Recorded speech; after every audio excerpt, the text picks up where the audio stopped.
नमस्कार दोस्तों, आप देख रहे हैं गुरु टीवी लाइव। सहारा कंपनी द्वारा जिस तरह अपनी ज़मीन जगहों को बेचा गया, उससे नहीं लगता कि सहारा की नीयत 1% भी है कि जमाकर्ताओं का भुगतान दें। जी हाँ दोस्तों, आज मैं आपको बताना चाहता हूं कि सागर हाईवे पर है के किनारे जो 97 एकड़ ज़मीन थी, सिर्फ 14.11 करोड़ में शिवांग डेवलपर्स ने प्रतिभा सिंह बघेल को बेच दी गई, जबकि इसकी अनुमानित जो कीमत थी 184 करोड़ रुपए थी। यह ज़मीन है जो जून 2022 और 2023 के बीच में विक्रय हुई। उसके यह पाठक जी हैं जिन्होंने सहारा की भोपाल, जबलपुर, कटनी में स्थित सहारा की 310 एकड़ ज़मीन को कोड़ियों के भाव में खरीद लिया, जिसकी बाजार मूल्य 1000 करोड़ रुपए थी और जो कि मात्र 98 करोड़ रुपए में खरीद ली गई। उपरोक्त जानकारी दैनिक भास्कर के माध्यम से प्राप्त हुई और इसके उपरांत मैं कुछ बताना चाहता हूं कि सर्वोच्च न्यायालय, वैसे तो हमारे देश की सुप्रीम कोर्ट के आगे और कोई है जो कानून नहीं चलता, लेकिन जब सुप्रीम कोर्ट के आदेश की अवहेलना करते हुए यह राजनेता सहारा की ज़मीन खरीदते हैं, सस्ते दामों पर खरीदते हैं, बाजार मूल्य से मात्र कोड़ियों के दाम में खरीद लेते हैं और सहारा से भी में इसका पैसा भी जमा नहीं किया जाता। जी हाँ दोस्तों, यह मैं नहीं कह रहा, यह आरटीआई के माध्यम से दैनिक भास्कर द्वारा है जो इसका खुलासा किया गया। तो अब प्रश्न उठता है कि आखिर निवेशकों का पैसा कैसे मिलेगा, जहां एक और सहारा प्रबंधन सहारा सेबी के केस की बात करते हुए वर्षों लगा दिए और अभी तक भुगतान नहीं दिया गया। उसके बाद CRCS सहारा रिफंड पोर्टल आया, उस पर भी 98% जमाकर्ताओं को भुगतान नहीं मिला। तो प्रश्न उठता कि आखिर कथनी और करनी में सरकार का कितना बड़ा अंतर है। सरकार हर तरह से, चाहे सोशल मीडिया हो, चाहे RTI हो, सबकी आवाज़ दबाने हेतु नए नए कानून बना रही हैं। आप चाहे वकील हों, इन लोगों के ऊपर सख्ती लागू करने जा रही है। तो इससे तो यह सिद्ध होता है कि सरकार है जो एक तानाशाही के रूप में अपने अंदर ही सर्वशक्ति रखना चाहती है, नियंत्रण स्वयं करना चाहती है, चाहे वह न्यायपालिका हो, चाहे व्यवस्थापिका हो, चाहे कार्यपालिका हो। इससे स्पष्ट होता है। लेकिन यह लोग भूल जाते हैं कि जब आप इस तरह के कानून बनाएंगे और जब आप सरकार में नहीं रहेंगे, तब आपको पता चलेगा कि आपने क्या गलती की।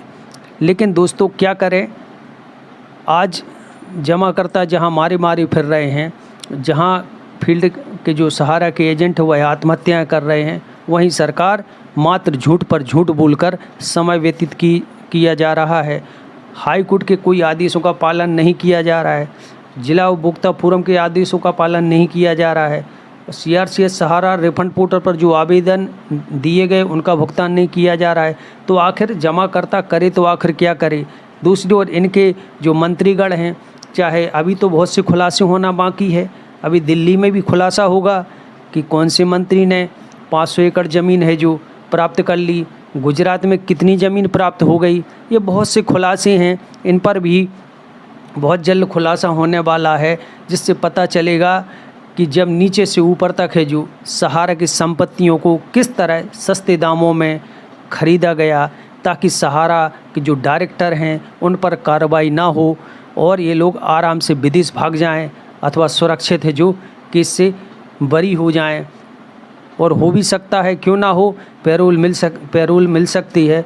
तो हमारे देश में सब कुछ संभव है, क्योंकि वर्तमान सरकार है जो जब शुरुआत थी तो वह गरीबों की थी और अब कॉरपोरेट के हाथ में पहुंच गई है, जो कि एक बहुत ही हमारे देश के लिए घातक सिद्ध होने वाला है।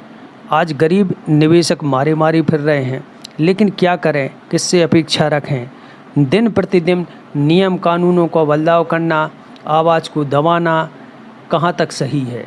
लेकिन आए दिन है जो जब देखो नए नए कानून आते हैं, जनता डरी हुई है और आए दिन जो दृश्य दिखाए जाते हैं, माहौल विद्यमान होता जा रहा है। माननीय सर्वोच्च न्यायालय भी जब से है जो जब जजों के पास ही हज़ारों करोड़ों रुपए निकल रहे हैं और हम उनसे न्याय की अपेक्षा रखें, यह कहाँ तक सही है। इसी प्रकार चाहे हाई कोर्ट हो, चाहे सुप्रीम कोर्ट हो, यह न्यायदाता हैं जब पदभ्रष्ट हो जाएं और करोड़ों रुपए स्वयं के घर में निकलें, तब ये तो प्रश्न उठता है कि इनसे न्याय की अपेक्षा क्या करें। क्योंकि सहारा है जो 12 वर्षों से इसी प्रकार ही जो टाल मटोल करती आई है और आगे भी करती जाएगी, क्योंकि जिसकी नीयत में ही खोट हो वो पैसा कहाँ से देगा। यदि सहारा की नीयत सही होती तो इस प्रकार की गतिविधि कभी नहीं करती कि अपनी 1000 करोड़ रुपए की जगह को मात्र जो 98 करोड़ में विक्रय कर दी। सोचने की बात है, कितनी दुखित बात है कि जमाकर्ताओं ने विश्वास से सहारा कंपनी पर, चाहे जमाकर्ता हो चाहे सहारा इंडिया के एजेंट हों, सहारा इंडिया में उज्जवल भविष्य तलाशने हेतु सहारा के जो एजेंट हैं उन्होंने काम शुरू किया। सहारा के जो कर्मचारी हैं उन्होंने एक अच्छी कंपनी में अच्छा काम करने हेतु काम प्रारंभ किया। सहारा के जमाकर्ताओं ने सहारा इंडिया पर विश्वास कर अपना पैसा निवेश किया, लेकिन सोचने की बात है कि उस कंपनी ने ना ही जमाकर्ताओं की हुई, ना ही सहारा के फील्ड वर्करों की और ना ही अपने जो स्टाफ था उसकी हुई। सबका है जो कमीशन खा गई, सैलरी खा गई, फंड खा गई, या और वह सिर्फ है जो अब तानाशाही के रूप में सामने आ रही है। और सहारा सेबी का केस यदि ख़त्म हो जाता है, यदि दोनों केस भी ख़त्म हो गए, तो ऐसा ना हो कि बाद में पता चले कि यह संपूर्ण जो भी जगह थी यही मंत्री लोगों ने किसी न किसी रूप में ख़रीद ली।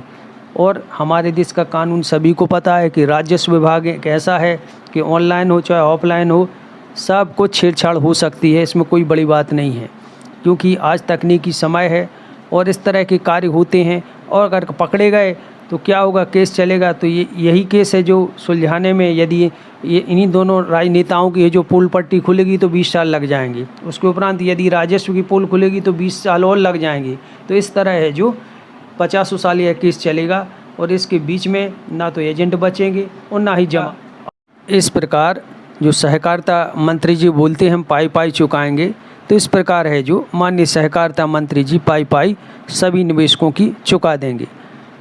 आशा करता हूँ यह जानकारी आपके लिए उपयोगी होगी। जय हिंद, जय भारत।